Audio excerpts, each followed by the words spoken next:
Second, she comes off again every single time. Tap, tap, tap, vibrate to get her back. Once we pulled, so she's headed this way, nick, nick, nick on the collar, redirects focus, vibrate, sends her back, shuts off once she gets there.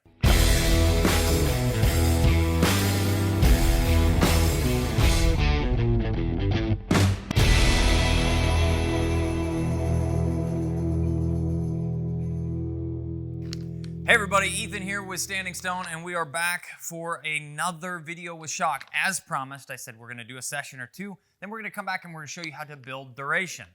We're going to start by warming her up. I just grabbed a handful of these. These are the training bites that we use on a regular basis.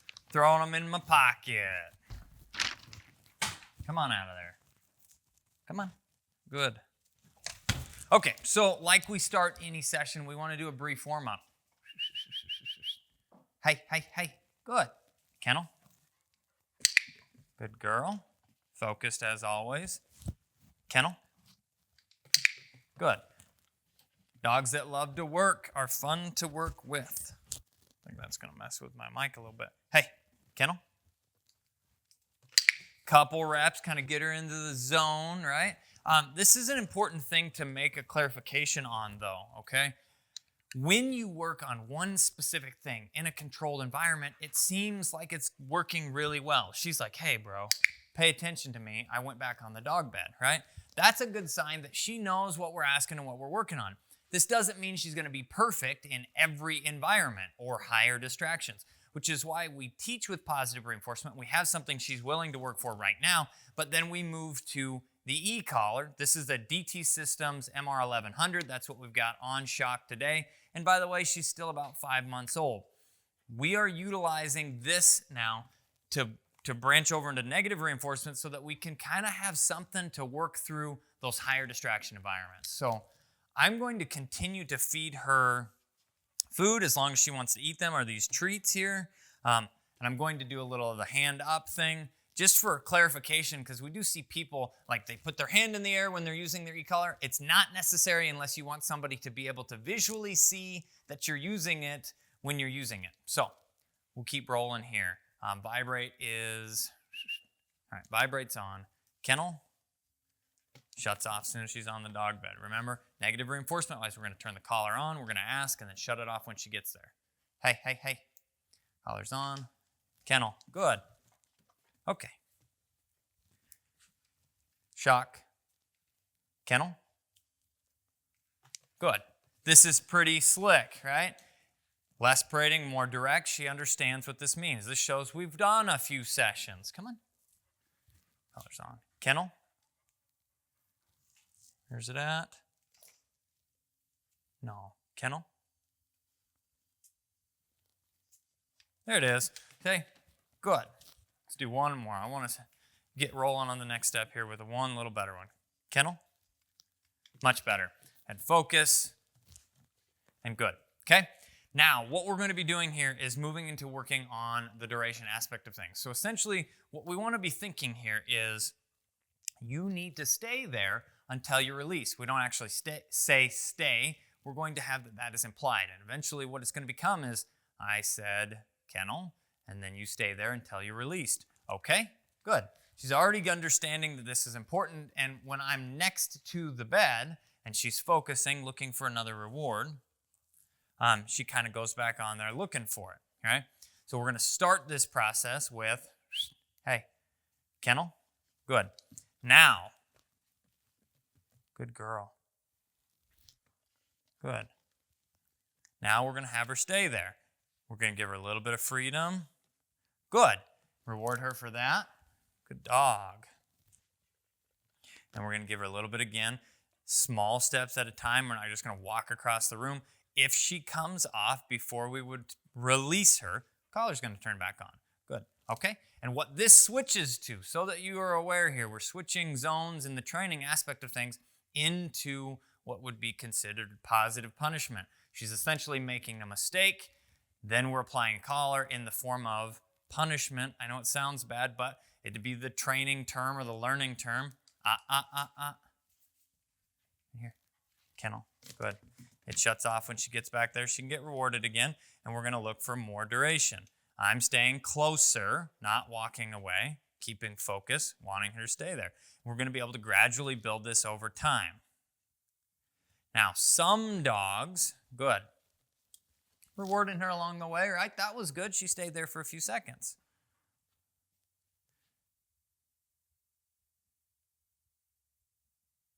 No collar, nothing else is happening right here. I always tell you when I'm using the e-collar for anything. Good. Okay, so I want to show you what this is going to look like different. So if I just walk away, what does she do? Instantly comes with me, right? That's what this little bit of physical pressure, dogs can sense that aspect of things. I've got my hands up a little bit, kind of looking bigger, like, no, you're not going to move this way. If she kind of inches this way or looks that way, I can stop that a little bit here. Very subtle body language, projected. Good. She went back there because she knows that's what we're working on. We're going to reward her. We're going to give her just a little bit more freedom.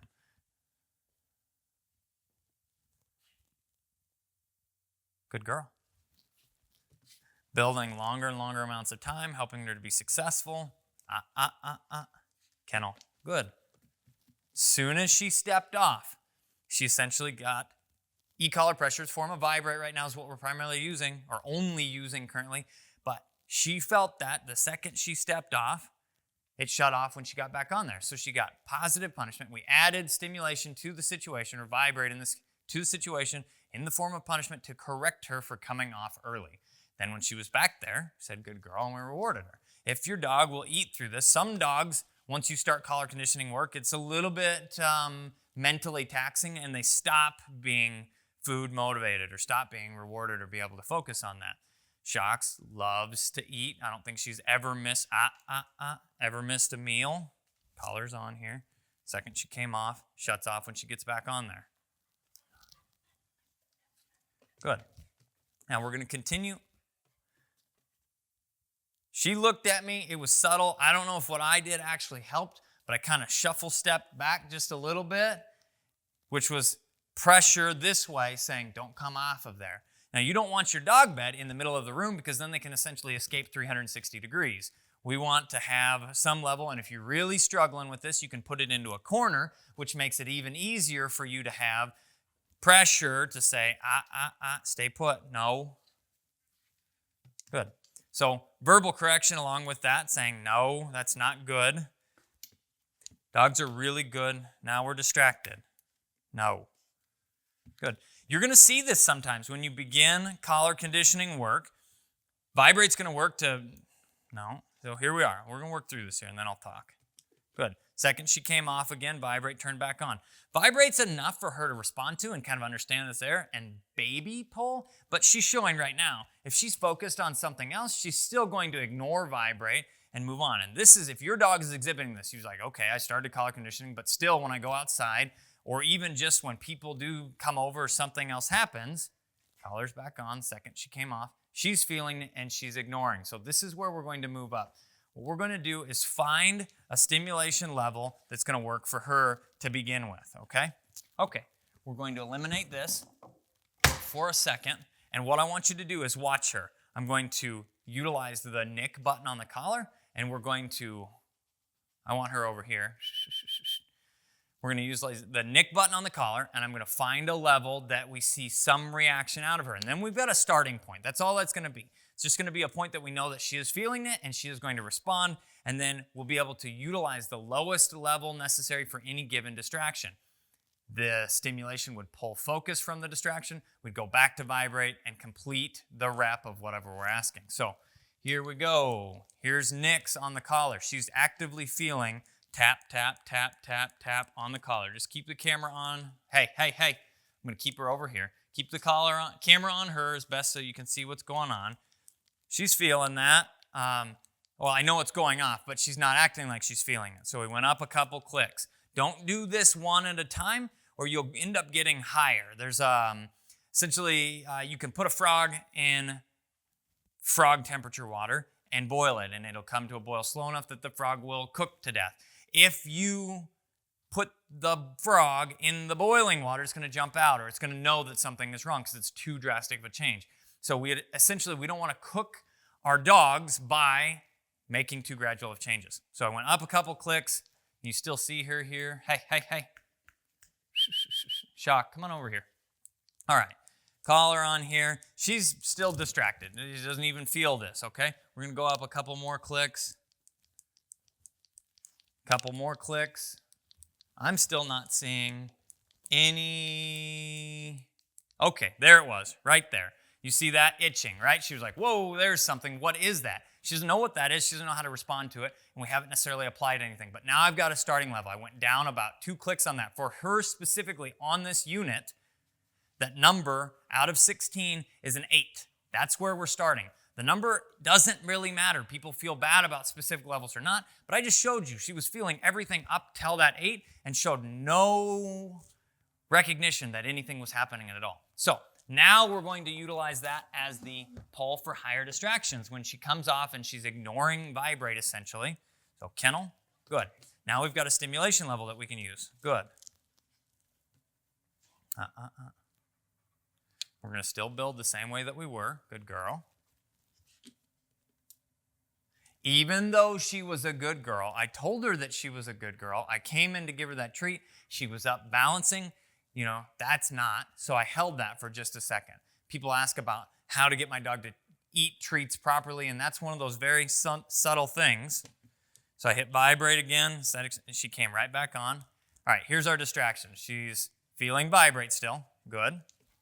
I was waiting. I thought that was going to pull it. I thought we were going to be able to switch over there. You don't need to jump up for this. We can hold it for a second until you take it with good manners. Good. But what I was getting at earlier, and we kind of got distracted with watching her, handling her, was we've moved into positive punishment training to build duration. She comes off, she feels the collar, she goes back on, it shuts off. So she's getting corrected for making the mistake. We say verbal correction with that. Use whatever you feel comfortable. It should sound grumpy. Here's vibrate on. She's essentially ignoring this now. She's over by the camera, and now she's coming back. Good. Good. She's getting better at this. Good. So in that situation where we got pretty consistent offs, we have to say that there's more to this than just vibrate. Obviously, vibrate's enough that she can respond to it and go back, but it's not enough of a deterrent to say, I should stay here. So we switch over, use stimulation. Tap, tap, go back to vibrate. It should mean more. Tap, tap, tap, nick. Here we go, nick, nick. Then we're back on vibrate. Basically, we pulled focus. She went over here to check this out. Nick, nick, nick. Vibrate, good. We're going to go up just a little bit. And we're building this stronger understanding for her to say, you know, essentially the floor is hot lava. That's the way you want to think about this. It's not a good thing. There we go. Okay, we're going to go back down a click now. She's getting a little more sensitive to it, and that's where you're going to evaluate. Like I was talking about before cooking, essentially we maybe got a little higher. She's getting more in tune to what's happening, so we need to be making adjustments as we go. And as she's built these reps, she's good at off and then back on and off and back on and off and back on. And we want her to stay there and understand that, you know, it means something if you come off before you're released. Good. This is good behavior. We can release her. Okay. And then we can send her back in a second. Hey, hey, hey. Kennel. Good. Start giving her a little more freedom. Kennel. Good. As soon as she came off, it was nick, nick, nick on the collar. And now you can see, guys, she's starting to test this just a little bit less. I'm giving more freedom, and yet we're not testing, right? Until I say that. Here we go. Nick, nick. We go up. She's ignoring. There's the acknowledgement of the collar. Back. So I went up 2 more clicks there. So it's finding the level that's going to work in the majority of the distractions, and it's going to change a little bit. Higher distractions, she was more interested in sniffing that. A little bit higher level. We've got to pull the focus. Think about it like volume, in which we could discuss. If you go to a concert, right? We're riding in the car next to each other on the way out. We're pumped. The radio's rolling. We're talking, having a good conversation just like this. You can hear me. I can hear you. We step into the concert, right? Our eardrums are essentially blown out, and we've got to yell at each other even though we're standing right next to each other. And then, but that's the right volume for that situation. No. Kennel. Good. That's the right volume for that situation. But if we take, second she comes off again every single time. Tap, tap, tap, vibrate to get her back. Once we pulled, so she's headed this way, nick, nick, nick on the collar, redirects focus, vibrate, sends her back, shuts off once she gets there. But at the concert, that's the right volume. If you take that same volume of each other yelling at each other, you get back in the car, now all of a sudden you're like, what the heck are you yelling at me for, right? So you've got to be able to adjust that volume. The way that we're communicating with the dog needs to be adjusted for the specific situation, all right? So more freedom. You're starting to see a really good understanding here. There's still mistakes. This isn't perfect, but we can come back in here and reward again. Good dog. Good dog. Very subtle. She looked up at me. My hands were there kind of like I could come back at you if you want to come off. Stay put. Good. And then we build on this slowly. Okay? Guys, this doesn't happen all in one session. This is about all we're going to ask out of this girl today. Okay? But this is how it's going to progress. Once she gets good in this environment to where she will stay there and will not come off until she's released, then we start adding distractions. And we'll add those distractions in this environment. Then we'll take her and we'll move her to new areas without distractions, then add distractions, and continue to progress through that until she's really, really, really consistent, really good with her duration. Collar conditioning to a place board, that's how it looks. Now, the cool thing about this is this can be applied. She even second-guessed herself there, folks. That's a sign of how much she's learned. I haven't asked for any of this, but she started to get up like I'm going to do something, and then went, ooh, maybe I should just sit down here. That shows she's learning, she's understanding what's happening. You can utilize place training like this, collar conditioning, in a lot of different applications. You can use it in your home. You could use it out in the garage. You could take a little platform or a bed with you to a friend's house or an outdoor party or something. Some place to be able to allow you to know what your dog is doing, even if it's just to take a break after having some playtime, but it gives you the ability to know what they're doing, why they're doing it, and then you can also take that and apply it to the field, whether you are dove hunting or duck hunting, or even just enough of an understanding of this place aspect of things to stay on the tailgate, right? We're loading stuff on right along a gravel road. Most fields that we hunt are near a road-ish. Having a little extra obedience could mean the difference between an accident or having a good day hunting. Thanks, guys, for watching. This is Shock. I hope you've enjoyed. I'm the guy with the pink gun. We will see you in the next video.